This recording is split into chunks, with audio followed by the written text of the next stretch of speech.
do it live, you can't fix it in the mix. Sorry Well, about it that, shouldn't be. Clam. Miles Davis used to leave his mistakes in intentionally. Yeah. Yeah, Yeah, didn't Bob fix them Dylan up. used to raise the level, as I understand. That's one way to do it. Listen, I don't usually begin these visits so transparently. After all, I've got my journalistic objectivity to maintain. But can I start this one by thanking the three of you for 4 decades of entertainment, inspiration, and social responsibility? As long as you don't indicate how long that is in actual years. Oh, thank you. Thank you, my friend. I think it's, as you would agree, it was in the music. People come up to us and say, "Oh, I grew up on your music," and our response very often is, "We did too." The music of Pete Seeger and Woody Guthrie and the Weavers and Josh and all of those people who came before us laid the groundwork for what has been a spectacular dream and life to live. That is what we are here to celebrate today, and it couldn't come at a better time. For Peter, Paul, and Mary, this must be so exciting for you. Well, it's always nice to know that where the enemy is. And I must say, as we knew where it was in the 60s, we know where it is now in the 2004. And this is a graceful segue to music and advocacy, which is exactly the conjunction that I think has served us so well to just always keep us on the edge of what we care about, what we're trying to say with our music, and how we want to incorporate that into our own advocacy efforts.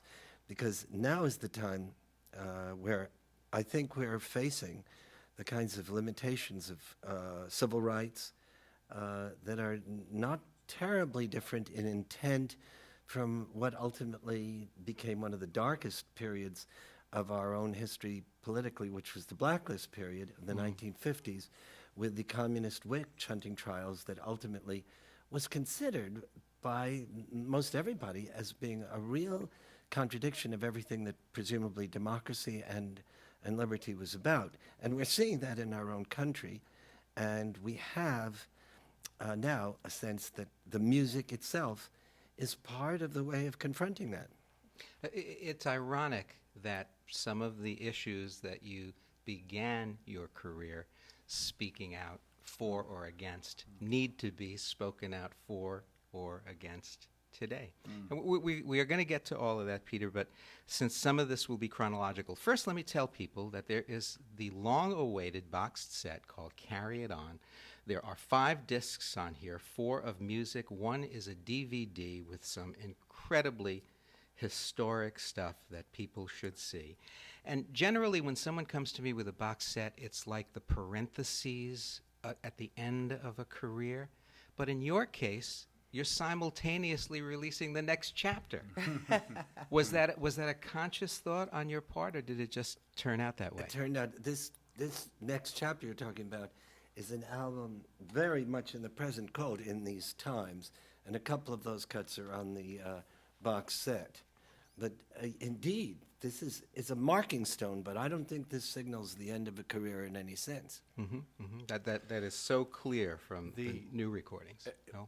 I think there is a parallel, and I hadn't really thought of it until you asked the question between Carry It On and In These Times, because when one goes into the collection process and is rewarded surprisingly by the number of friends responding with memorabilia they've kept all these years, as you'll see when you open up the center of the Carry It On boxed package, there's a poster-sized page that unfolds that has everything from backstage passes to the March on Washington to a picture of the 3 of us in cartoons standing on stage with little Annie Fanny from the Playboy editions of the early 60s. I mean, it really spans quite a bit. And at the same time, In These Times is a recording of songs that we've been carrying it on with for about 10 years and never got around to recording. So the simultaneous arrival is, almost It almost seems like it's very logical, because if you're cleaning up your closet and you're arranging all of your knickknacks and your memorabilia, you might as well want to bring out the new recipes and put them on the table as well. Definitely. One of the things we're going to do today is test your individual and collective memories. With that in mind, can you tell me the first time the three of you laid eyes on one another? Absolutely. Simultaneously, mean. Yeah. Simultaneously Yeah. or individually? No, simultaneously. The first time we were in a room together. 629 East 5th Street. Go. Okay, I get this phone call from Mary. He says, there's this guy over here. Can we come over and sing?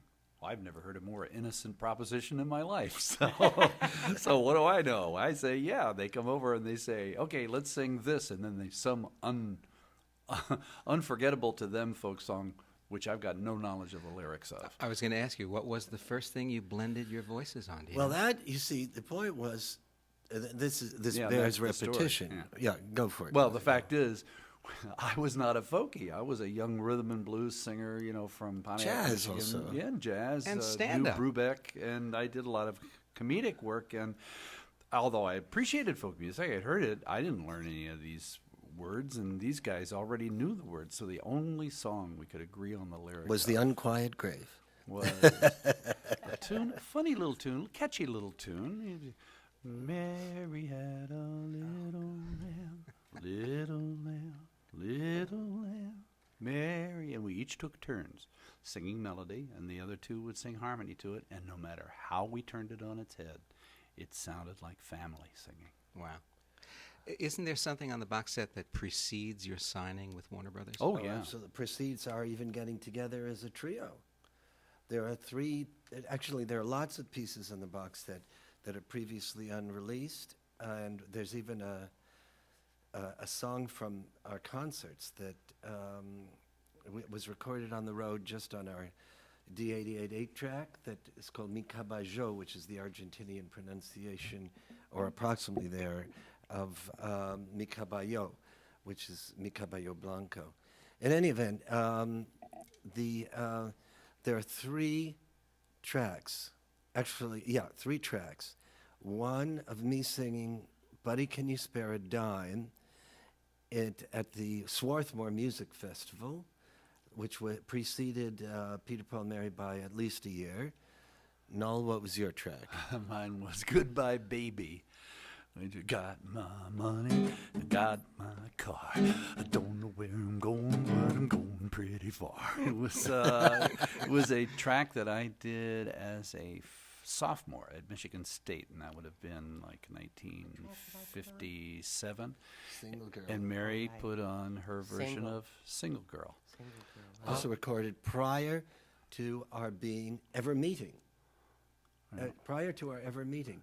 And then there is a ghastly track from my perspective of Canaan Land, yeah, which never went on a record, which gives you an idea of how but ghastly. the reason that it was so bad was that we brought in somebody who started to write arrangements. This was a case in point that should have been put out in the liner notes, that he wrote this arrangement, which is grotesque, and it is that bad. Oh, I think it's horrific. It's just so very contrived monolithic. and Yes, stupid to me.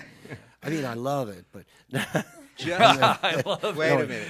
Just to show you how ornery I can be. He's gonna That's play the it. one we're going to play on no, Next Rate Radio. don't. It is. He won't play the whole It was the reason. Let me tell you why it's significant to me. The way we ultimately made all our songs after that experience with that arranger was to write our parts ourselves and never simply sit down and sing somebody else's arrangement. Right. And that's why we worked with Milt Oken and then Bob de Cormier. And you will hear what happens when you hear this, when the group has really gone astray. And we went astray, thankfully, before we ever put out a record, and never did that again.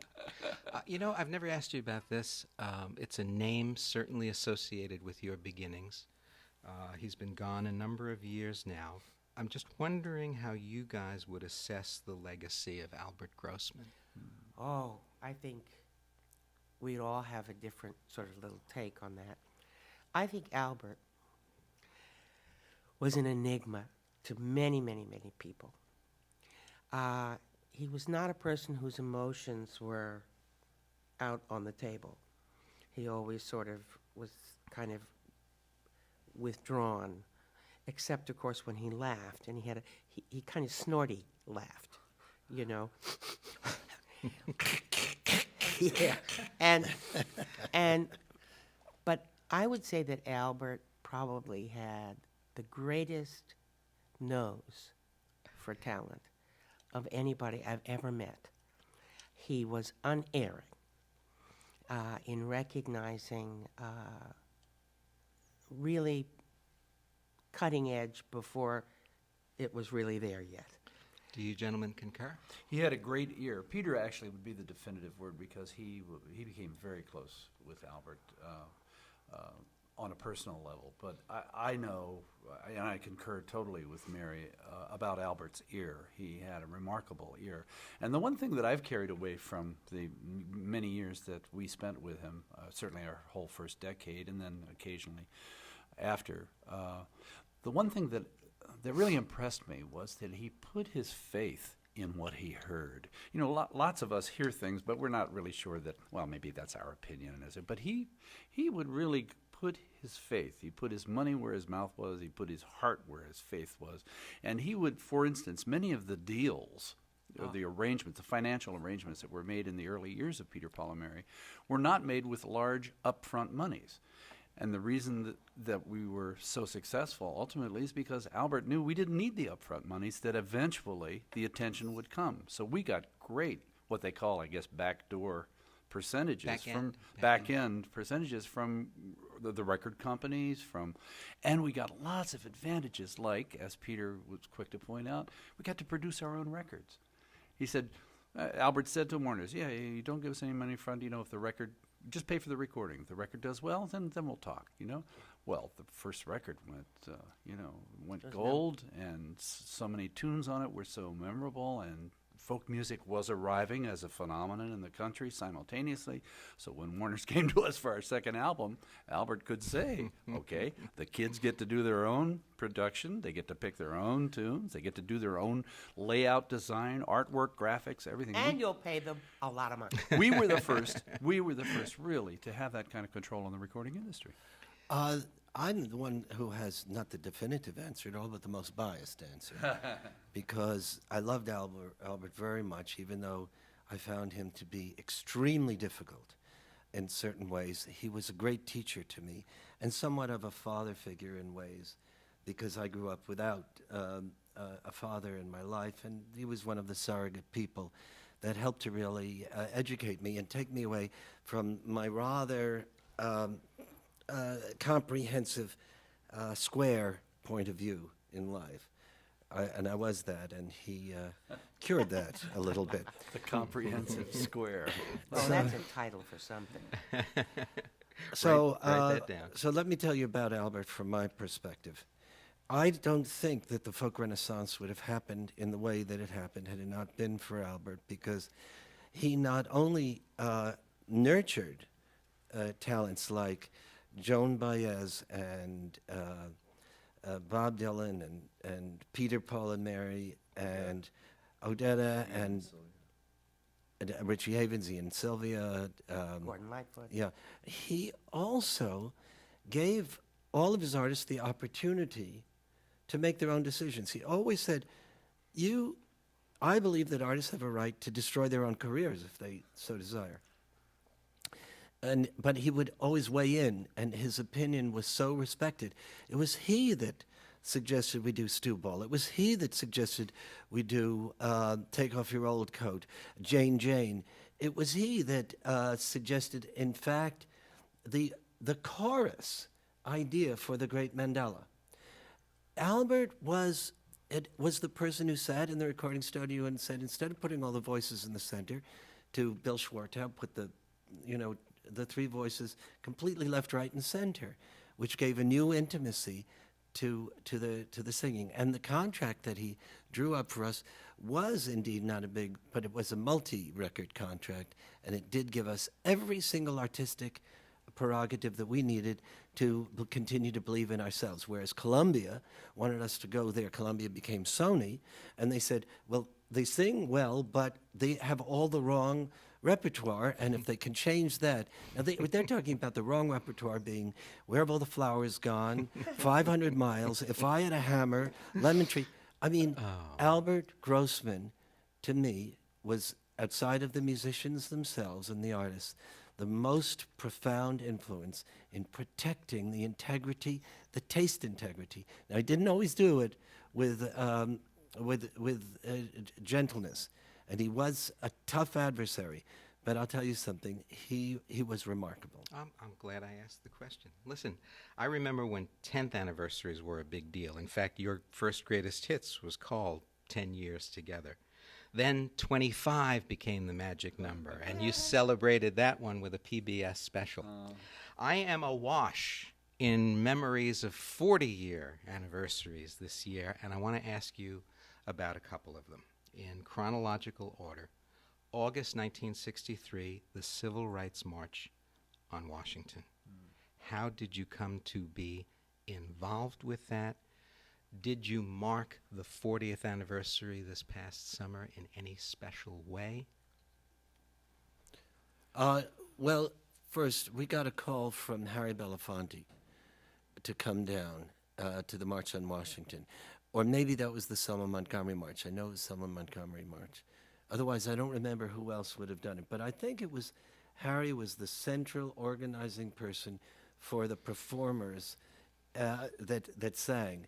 And if you see the new the DVD on the box set, you'll see Ossie Davis come up there and say the most wonderful, make the most wonderful introduction before we sang Blowing in the Wind. He said, and now here to express musically what has brought us together today is the folk singing group Peter, Paul, and Mary. Right. That's a paraphrase. So it was an extraordinary event. I myself sang at Abyssinian Baptist Church in Atlanta with Coretta Scott King and some other people. I'd never been there to this year as part of the events of Martin Luther King Day and his birthday, et cetera, et cetera. And it was interesting because they were saying at the gathering and the march thereafter, what would Martin have said? What would he have done in response to what's going on today with the Ashcroft debacle and the Bush debacle, et cetera, as we see it? And the preemptive incursion into Iraq. A preemptive strike as a policy to the absence of habeas corpus or due process for Guantanamo Bay detainees, et cetera, et cetera. What would Martin have done, and what would he have said? Standing in a circle of students at Northfield Mount Hermon, high school students, where my wife is a chaplain on Martin Luther King Day, was to reiterate the hope. They bring a kind of innocence and awareness that this is a day in history that has figured in their lives and their parents' lives. But to sing Blowing in the Wind with them, holding hands, and to reiterate the hopefulness for the country is very special. The song on the DVD is If I Had a Hammer. Let's listen to that one on Mixed Bag Radio. Pete, there's nobody as good as you. Nobody as good. We do interviews. There is nobody comes close. Too kind, but let's soldier on. Pardon the expression. Let's peace warrior on. Wait a second, we got to change that one too. Peter, Paul, and Mary. If I Had a Hammer on Mixed Bag Radio. More with my friends after this. Pete Fornatale back with you on Mixed Bag Radio with my special guests today, Peter, Paul, and Mary, celebrating the release of a 5-disc boxed set called Carry It On and a brand new album in these times. We were talking about some 4-decade-old memories, and the second one that I had on my list, guys, was November 22nd, 1963, which got obviously attended to with proper respect, I felt, last fall. you have a story from that night originally, and I'm yes. also wondering how you marked the occasion. We were in Texas. I think we had done a concert. Maybe Austin. I think Austin. Yeah, about an hour and a And half. Noel and I were driving in a car, and I think you were driving with someone else. To Dallas for a concert that night. We were scheduled to sing in Dallas, and we had the radio on, in the car. And all of a sudden, these news burst into the music program that we were listening to. And Noel kept driving. And the two of us were just stunned. Just stunned. After all, we had, a year before, had sung for John Fitzgerald Kennedy. And we had watched the President of the United States at an after-performance party dance arm in arm, do a little tap dance with Gene Kelly. We had... I was jealous that his wife spent the entire evening talking French to Yves Montand. We felt like we knew him. And the reports on the radio just got grimmer and grimmer. And finally, he was gone. And we got to the hotel. And instead of checking into 3 rooms, we checked into 1 room and jumped for the phone and notified the promoter that we were not going to do the concert that night. And then I think you and I went to the airport, and you took the car. Yeah, I drove away. And I was just recollecting something now. When Albert Lowenstein was shot and died, I was with a vigil. Albert Lowenstein was a member of Congress and a very close friend of the groups and a close friend of mine very specially. And we were waiting to find out if he would survive. And I did something that I also did in Texas at that time. When I was singing Blowing in the Wind, and the door opened, and somebody went like that. And instead, I couldn't incorporate that information in the same sense that I couldn't deal emotionally with it. It was too much of a shock. So I didn't deal with it, and I just finished the song as if nothing had been told, and I knew that was the news, but I was unwilling to accept it. It was like when I ripped the tendon in my finger when I was skiing. I had the accident, and I went to the doctor, and I sat there, and he said, "You've ripped the tendon. We're going to have to operate tomorrow." And I said, "Not a chance. Not a chance. This is not the case." That absolute denial of the reality. But in this case, it was the emotional shock of it. And when I finally got my wits together, I got in the car and drove as just anywhere to get away from it. I think, I remember when Bobby Kennedy was shot, and I was in London at the time, and I got on the first plane to go home. Not because I was a fan of Bobby Kennedy's, because I wasn't, but because he was ours, and I needed to go home to my country, my family.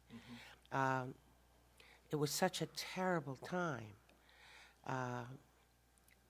when so many lives were lost, not only overseas in Vietnam, but at home as well. I was going to ask this later, but I think it's a good time for it. You guys have been around for 9 presidents of the United States. Which one was the best? Which one danced the best? I'll never forget Lyndon Johnson. Stepped on my dancing toe. with it. Oh. Stepped on my, and that was a big man to step on your toe, let me tell you. Well, I'll tell you, Al Gore was a great one, but he got elected and then something happened. I don't know. No, would you like to weigh in on this? Well, I'm just thinking about Jimmy Carter. what makes a great president. You know, and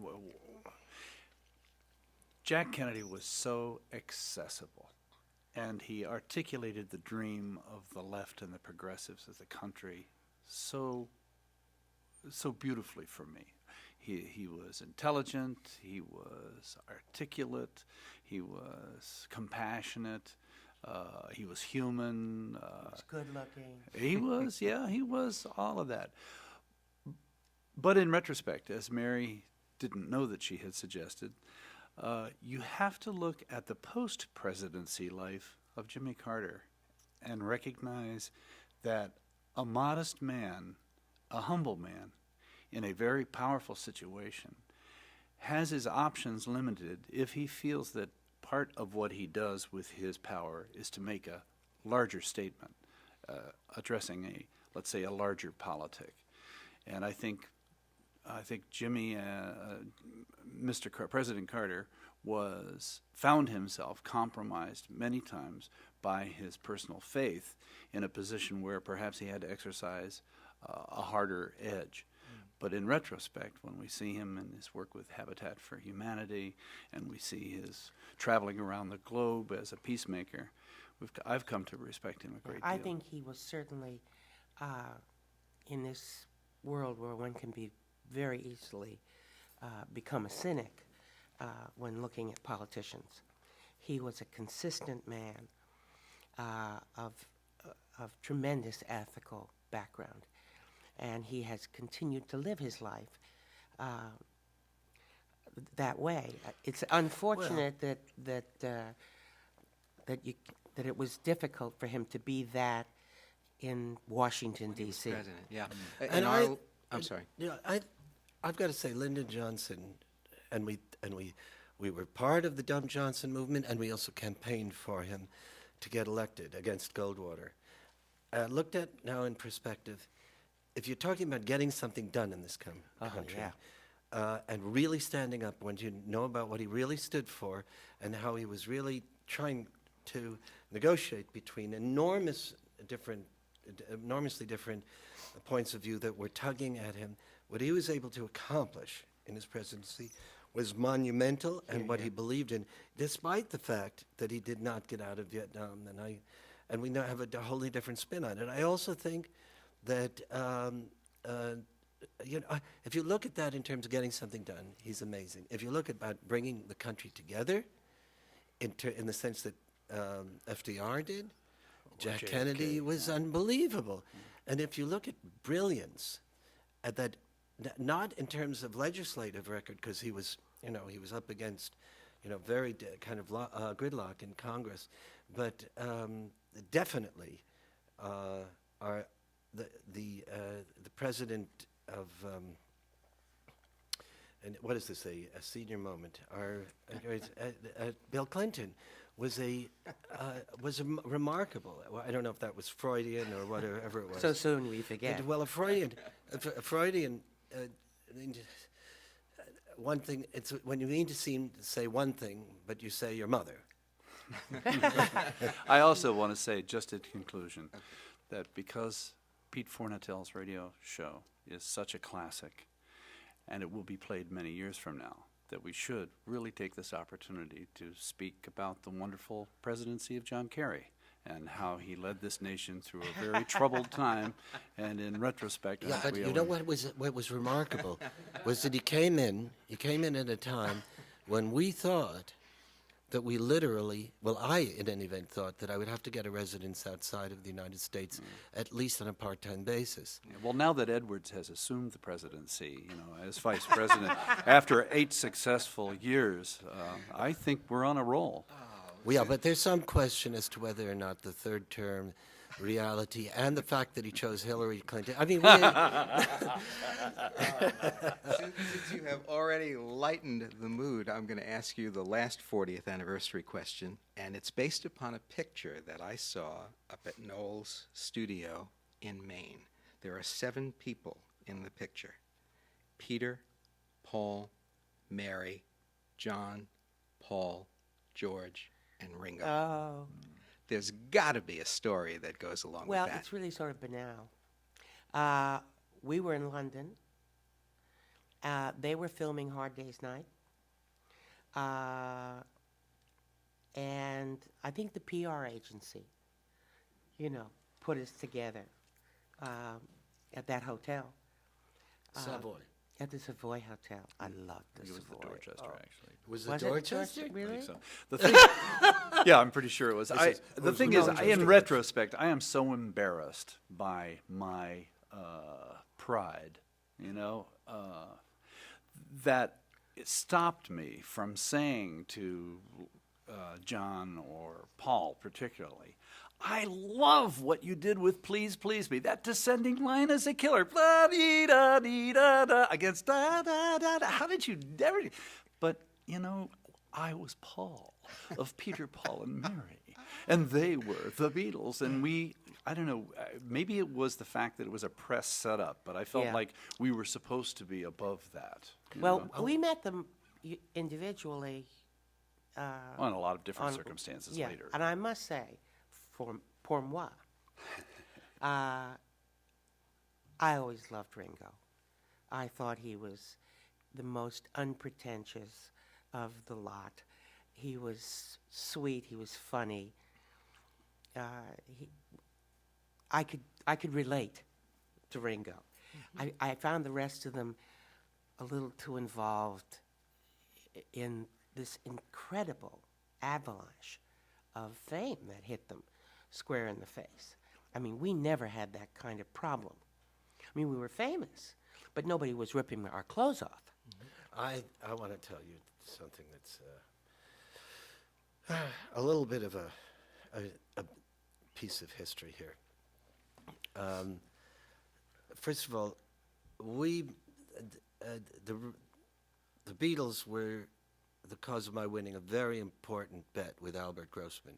This is the one time I can tell you he was absolutely wronger than wrong. I said that they were going to make it when they came to the United States, and he said he didn't think so.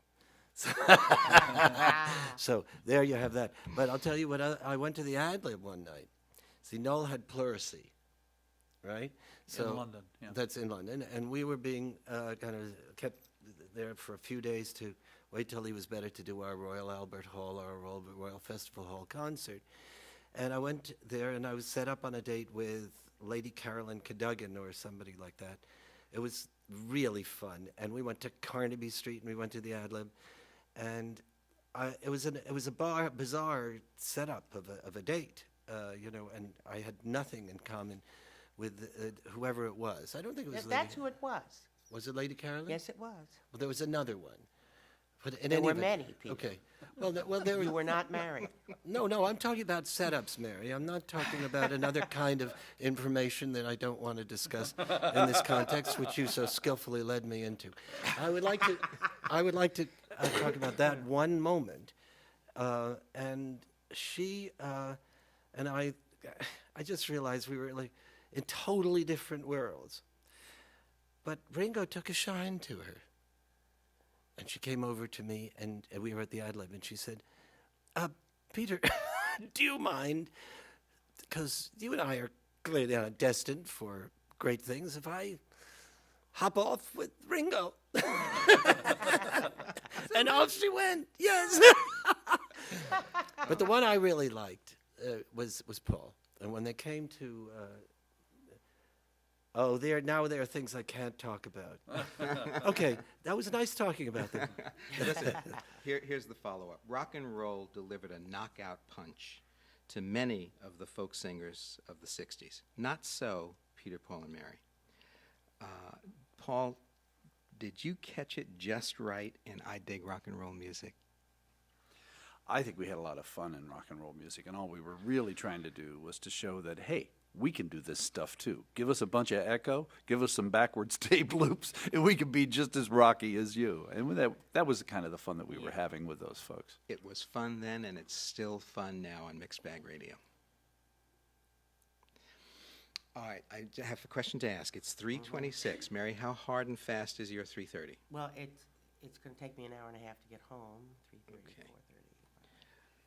would be nice to have a few minutes before I have to do a radio interview on the phone. Okay, what I'm saying, what I think we'll do then is get the last live song from the three of Right, you, and then do a photo op, and let you go. And if you guys can hang Sure. for the third segment, I don't wanna miss all the Well, fun. then hang in there for a little bit. it's I've got a problem too because I've got to leave Okay, at what my time- my line what's is quarter of. I've got to leave at quarter of. Okay. All right. Well, you know what? Let's do the live. Let's do the live Okay, stuff. what are we singing? Jail for Justice. Yeah. Okay. All right. You know what? Yeah. That's going to be at the end of the visit. Then I'll just ask as many questions as I Right. can get in before you have to leave. Okay. But let's get this done now. This is funny. This is jumping ahead in time. Oh, I know. This is how I'm going to end the segment. So you might as well all hear this. God, he prepared. People don't prepare No. anymore. No. Sue Leventhal got on his case and made him prepare. Homework. What? Guys, this visit has been a long time coming. It's always such a great pleasure to have you here. But I'm going to give the last word on the occasion of this visit to Coretta Scott King, who said, "Peter, Paul, and Mary are not only three of the greatest folk artists ever, but also three of the performing arts' most outstanding champions of social justice and peace. They have lent their time and talents to the civil rights movement, labor struggles, and countless campaigns for human rights for decades, and their compassion and commitment remain as strong as their extraordinary artistry." Would you do one more for us? Absolutely. Absolutely. Dedicating it to Martin Luther King, her. To those Let's who check. have marched and those who will march.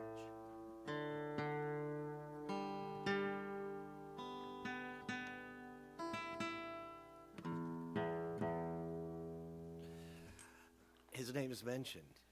Coretta, you were certainly one of the heroes of civil rights struggle. Was it Cesar Chavez or Rosa Parks that day? Some say Dr. King or Gandhi that set them on their way. No matter who your mentors are, it's pretty plain to see that if you've been to jail for justice, you're in good company. Have you been to jail for justice? I want to shake your hand, 'cause sitting in and lying down are ways to take a stand. Have you sung a song for freedom or marched that picket line? Have you been to jail for justice? Then you're a friend of mine. Hey, you law-abiding citizens, come listen to this song. Laws are made by people, and people can be wrong. Once unions were against the law, but slavery was fine. Women were denied the vote while the children worked the mines. Oh, the more you study history, the less you can deny it. Yeah, rotten law stays on the book still. Folks with guts defy it. Have you been to jail for justice? I want to shake your hand, 'cause sitting in and lying down are ways to take a stand. Have you sung a song for freedom or marched that picket line? Have you been to jail for justice? Well, then you're a friend of mine. Well, the law's supposed to serve us, and so are the police. But when the system fails, it's up to us to speak our piece. We must be ever vigilant for justice to prevail. So get courage from your convictions. Let them haul you off to jail. Have you been to jail for justice? I want to shake your hand, 'cause sitting in and lying down are ways to take a stand. Have you sung a song for freedom or marched that picket line? Have you been to jail for justice? Well, then you're a friend of mine. Have you been to jail for justice? Well, have you for justice? Have you been to jail for justice when you're a friend of mine?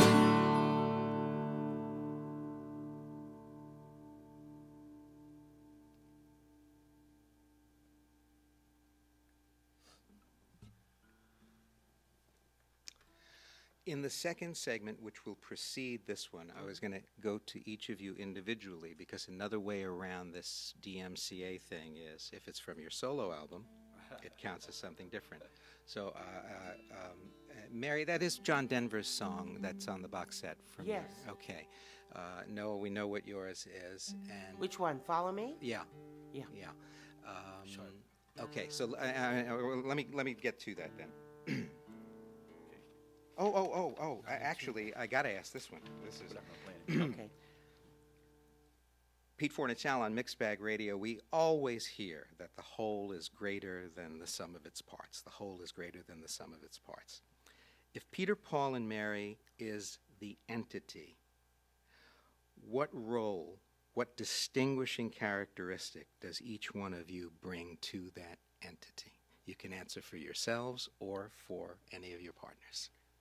Whoa.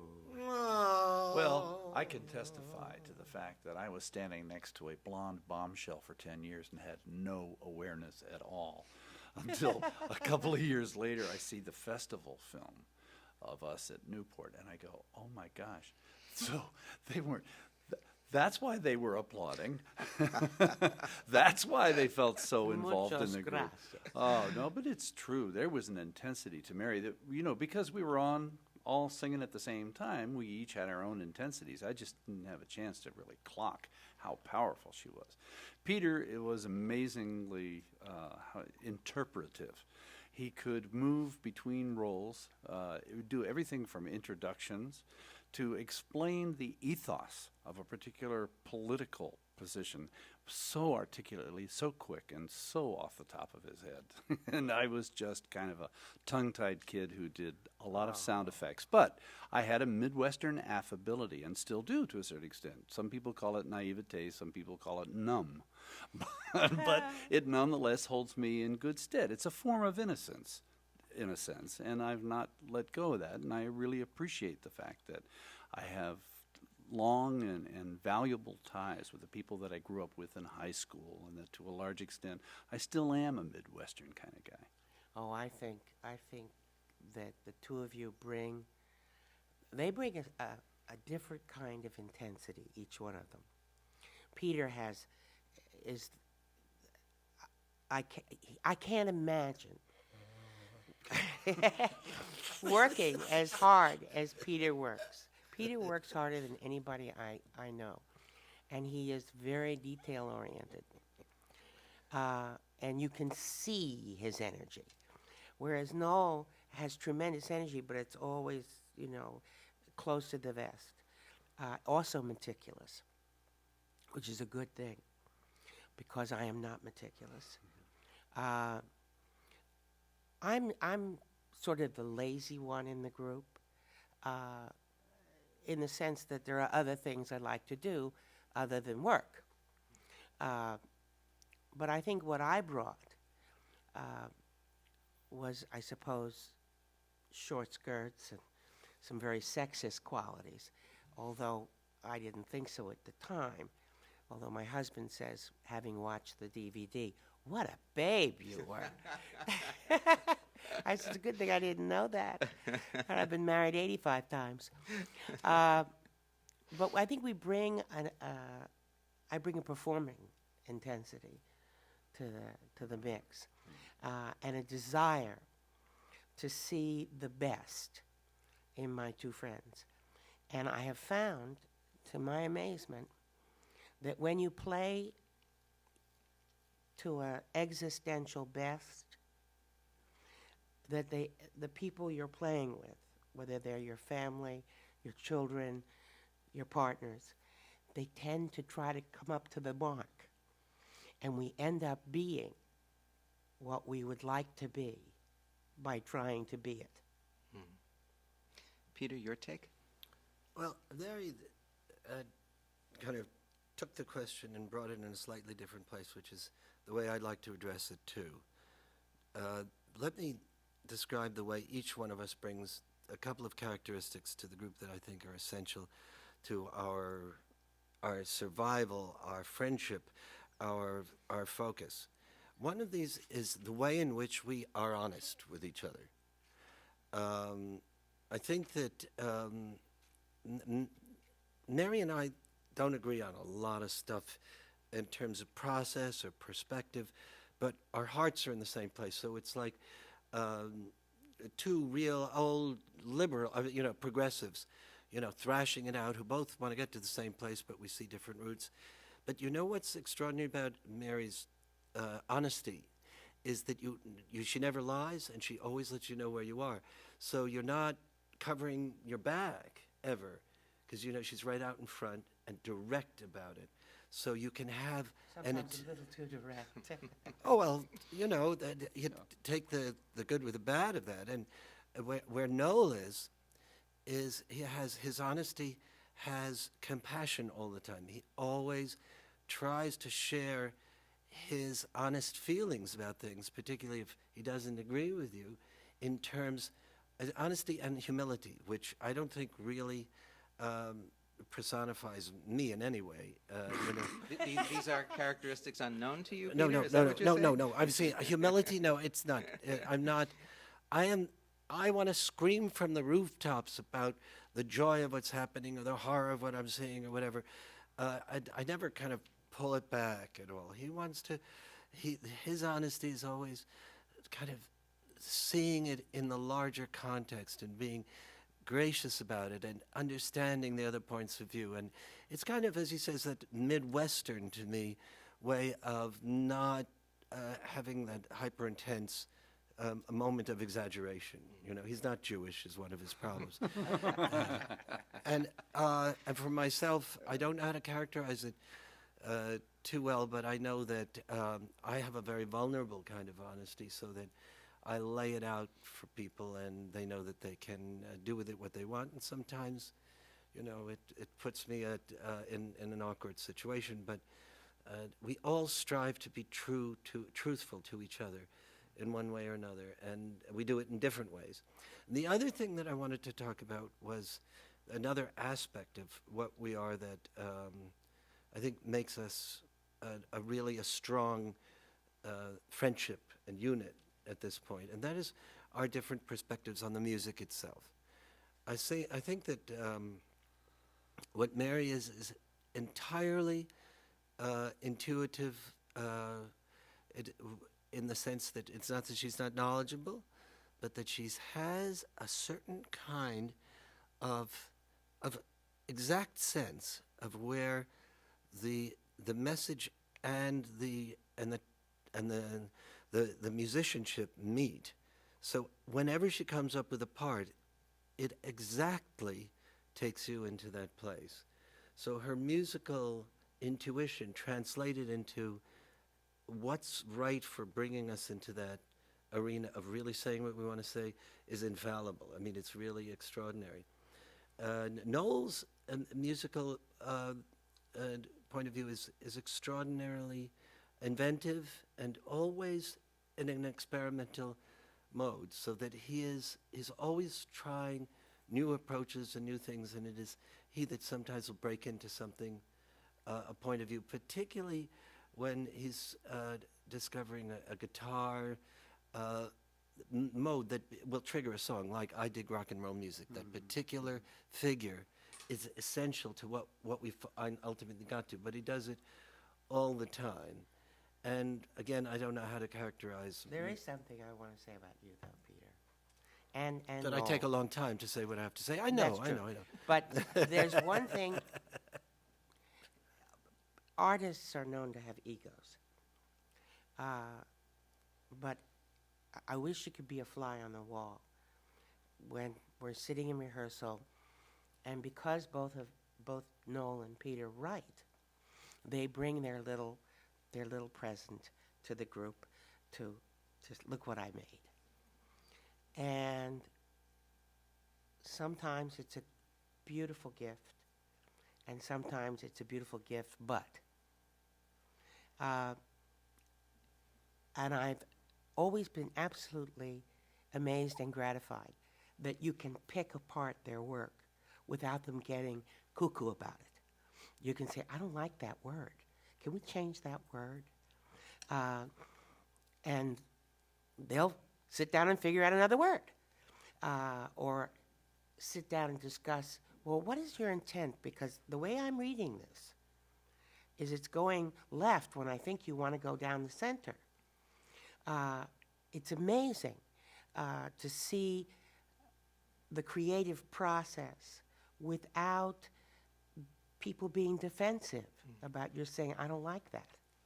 It also partially explains the longevity of the entity. But we're down to the wire here.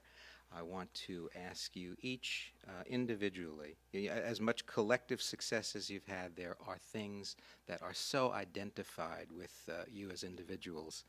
And I'd like to just maybe even in soundbite form get a response to this question, and we'll do it in order of your billing. Peter, how is Puff doing 40 years on? Oh, Puff is a remarkable sustaining power. As a matter of fact, Puff in some ways is really, as the song says, a dragon lives forever. Sometimes I go into a situation where I'm met with somebody, I'm met with a blank stare, and I really need recognition so that I can go forward with an agenda. You know, I've got to, and they don't know who Peter Paul, and there you are. It's unlikely, but when it happens, that I really need to kind of get through the fence, get into the door. I say, do you know the song Puff the Magic Dragon? And most of the time they do. Everybody knows So Puff. the Puff sustains, but what also sustains that stupid rumor about it that it's about drugs, which of course was never the case. Noel, we've had some of our best conversations privately and publicly about your sense of spirituality, and that was a manifestation of those beliefs can be found in your biggest solo success, the wedding song. Tell me a little bit about it, and is it wearing well for you as it is for the world? Well, the wedding song was an answer to prayer. Peter asked me if I would bless his wedding with a song, and it certainly has a life of its own. Because the authorship was not mine, I felt that the monies for it should go into a foundation, and the foundation continued to grow over a span of some 30, 40 years, and has distributed money to the World Health Year, World Hunger Year, to Oxfam, to many different agencies, and now is kind of giving back to itself in terms of beginning a encouragement to young artists in a music to life program that my daughter started, who is now the head of the foundation. A contest held every 2 or 3 years or so to encourage musicians to write songs about causes and concerns, and then through a very talented board of judges selects the 10 finalists and donates money to the causes which they have listed in their songs, and brings anywhere from 10 to 20 really strong, powerful political and socially conscious messages to the world around us. Let me qualify something for Noel, because he said he doesn't claim authorship. Let me explain the way in which he means that, and you tell me if I'm wrong or right, Noel, right? When Reverend Gary Davis was called up by Warner Brothers Publishing to identify the fact that he had written If I Had My Way, he came to the phone and he denied that he had written it. And it was clearly the case that he had written it. Of course, the first album went platinum and double platinum and whatever. It was a big check sitting at It was the a legal big office. check. and he said, Martha, or whatever his wife was, come here, Martha. In any event, it turned out that he felt it was revealed to him. And therefore, he, in the same sense that Noel was just saying, I don't claim authorship, he was the vessel through which the inspiration came. But other than that conception of your inspiration, I didn't write it, Mary didn't write it, Right. Your fingers did the Okay, walking. I'll take the performance royalties. Mary, I can't think of you without thinking of John Denver for a couple of reasons. Not only did you take his song, Leaving on a Jet Plane, to #1 on the charts in 69 or 70, but when it came time for you to choose something from your solo career to put on the box set, you chose a John Denver recording. Yes. When I did the first solo album, John, I felt very at sea. You know, when you've been playing with two friends for 10 years and you don't play guitar, you know, you're going to say, excuse me, but who's going to play guitar? And John said, I'll play guitar. So he accompanied me on that first solo album, and I sang a couple of his songs. Then Follow Me, of course, was one. He was a very sweet man and very generous of spirit. And he's missed, you know. Well, This has been, you know, I guess one of the problems of staying is watching some people leave. let me ask my last question to all of you. And we all miss Dave Van Ronk. It's right on this point. Ida Lassan has said that the most difficult part of getting older was losing so many loved ones as you go forward. Just in the professional sense, not even the personal, for you guys, John Denver, Dave Van Ronk, Harry Chapin, Lee Hayes, how do you deal with these losses in your life, and what do you take from them? I think you just have to be really grateful that they gave what they gave. That's sort of selfish, but And in a funny kind of way, you salute their memory in active ways. It just occurred to me today when we were speaking to someone that we took a Phil Oakes tune that had no bridge. Phil was 2-3 years gone, and I say arguably his best known song was There But for Fortune.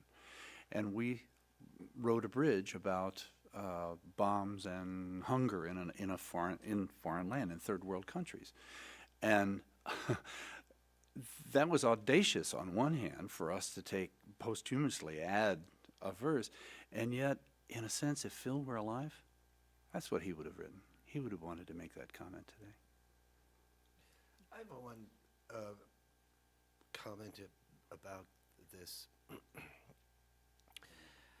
9/11.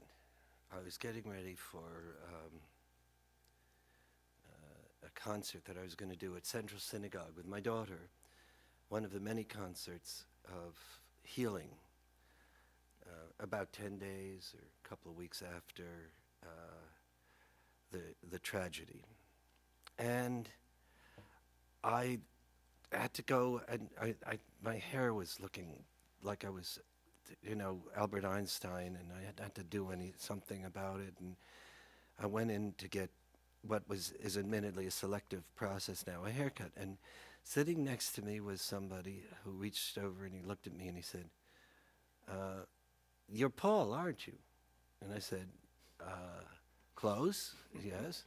"No, I'm Peter." And he said, "Well, I wanted to tell you, because I want to share this with you. After I got out of the World Trade Center, I went home and washed that despicable dust off my body and sat there with my wife. The two of us just holed up in our jammies in bed, and we put on our Peter, Paul, and Mary records, and we sat there and held each other and cried until our daughter came home. And then we sat there and we held her and she cried, and then we put on Peter, Paul, and Mommy, and we watched Mary singing for baby with rocking her granddaughter. And each time it was over, we were crying, and then our daughter said, "I want to see it again. Again, Mommy, again, Daddy." And after 6 times, I said, "That's it, we have to laugh together." And they put on Right Field, which is also from that a television show that we did for PBS. And he said, "The point is that's where I went back. That's where my home is. with your kind of music. It's not just Peter, Paul, Mary, obviously. It's that whole ethos of caring, of respect, of togetherness. And I think that as we look at the losses that we've had, when I went to sing with my daughter after that in my heart, and I saw everybody, when we were singing Puff the Magic Dragon, they put their arms around and started mourning together, and just the tears flowed so freely. And I said to my daughter Bethany, with whom I was singing, Bethany, what do you think is happening? You know, while they were applauding afterwards, she said, they're mourning another loss, Dad. You know, they're just reaching for each other to love each other more, hold each other more closely, and affirm what's important to them in their lives. So Puff the Magic Dragon loss was about loss of childhood, but the loss of people that you love and the loss through tragedy is occasions one to cherish what is really important even more dearly and to value every single moment with the people that you love, like this moment with you, our friend, and with Noel and Mary, my partners in Peter, Paul, Mary. Let me end this on a personal note that I hadn't thought of until you just told that story, Peter. September 11th was a Tuesday. I had a radio show staring me in the face on Saturday. It's one of the few times in my life where I didn't want to go. I didn't want to be there. It seemed so trivial, so meaningless. Yeah. And yet, the thought did occur to me that everyone expresses their feelings by what they do, and that, of course, I should do a show that day. That was followed by the dilemma of, how do you get into this? And I spent Wednesday, Thursday, Friday looking for the perfect song to start that program with. And it turned out to be Because All Men Are Brothers. Oh, what a compliment. Thank you. To us and to the writer of the song, and to a sense of that tradition that we inherit. The nice thing here, Pete, is that I'm feeling that we're paying tribute to our own roots, our mutual roots, and to the legacy that we've inherited. And that's who you are, my brother. Thank you all. Thank you, Pete. Thank you. Big hugs. Aye, aye.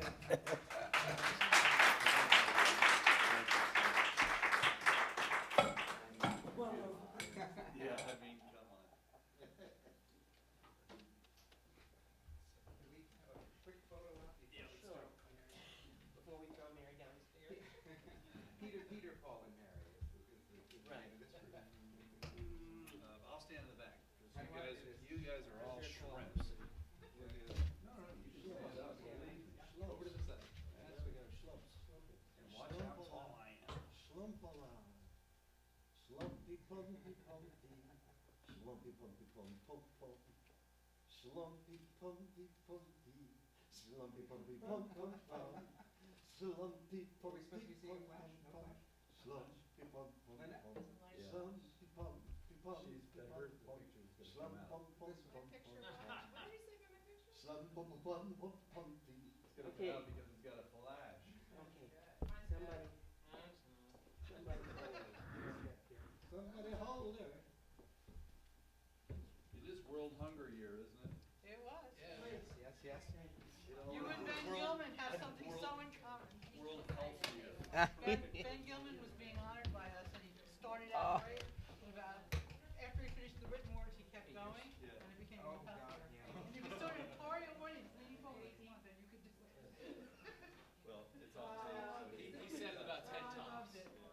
Oh, he was right. Thank you very much. I thought you had been listening to Ben. Magical. that's what Pete does.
Right, Pete and repeat.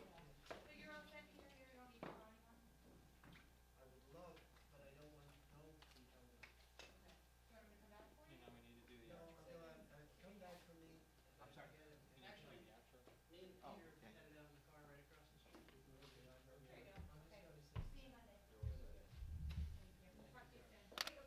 Listen, I just want you to know that there's something wrong with her.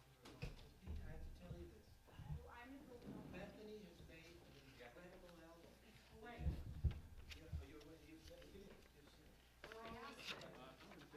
Okay. If I can, I'll call you tomorrow.